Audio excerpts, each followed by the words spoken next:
So we are going to temper some chocolate. We have white chocolate today. We've heated it to 4850. Now other brands can vary, which is absolutely fine. Just make sure you're using the right instructions with the right brand. Now I have my little cloth here to pick up any excess moisture because chocolate is a fat-based product. We don't want to get any excess moisture in it at all. Now I'm going to pour 2/3 to 3/4 on the marble. I usually pour about 3/4 in summertime because everything's just a whole lot warmer. But 2/3 is fine for winter, which it certainly is at the moment. Just put that aside. Now the first mistake people make is they often don't put enough on the table and they don't spread it to the outskirts of the marble. Utilise all of the marble, especially with such a big piece of marble and a lot of chocolate. So now I start to scrape. So what happens is the cold marble starts to want to make the cocoa butter crystals want to set.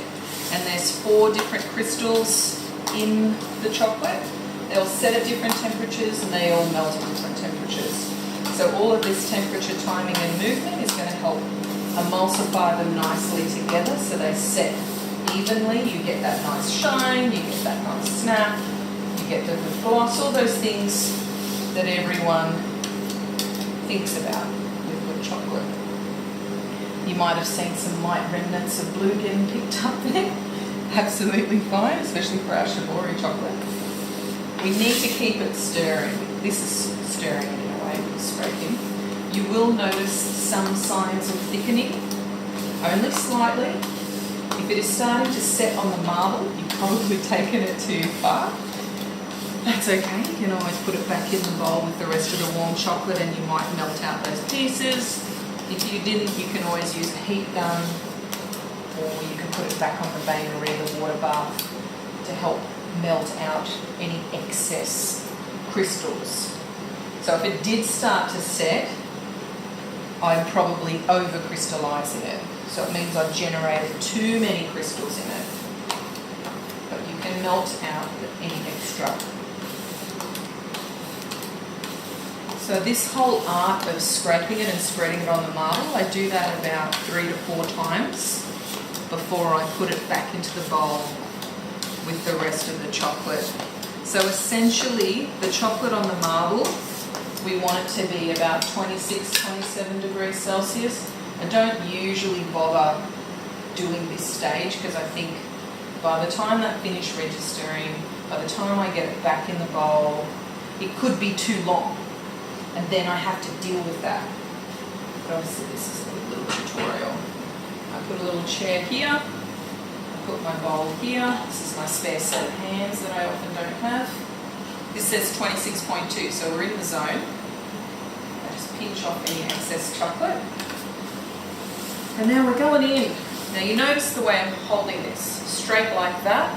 So then I can come from either side and then wipe the scraper on the side of that palette knife. And that's how you can try and minimise getting chocolate all over the side of the marble.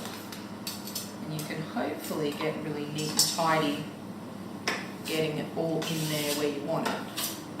So I scrape all that off. Now it does make a big difference. If the room temperature is above 25 degrees Celsius, you know, it's sort of a bit like the Bahamas for a chocolate maker. So you might need to have air conditioning in place. It's winter time right now, so we don't have to do that.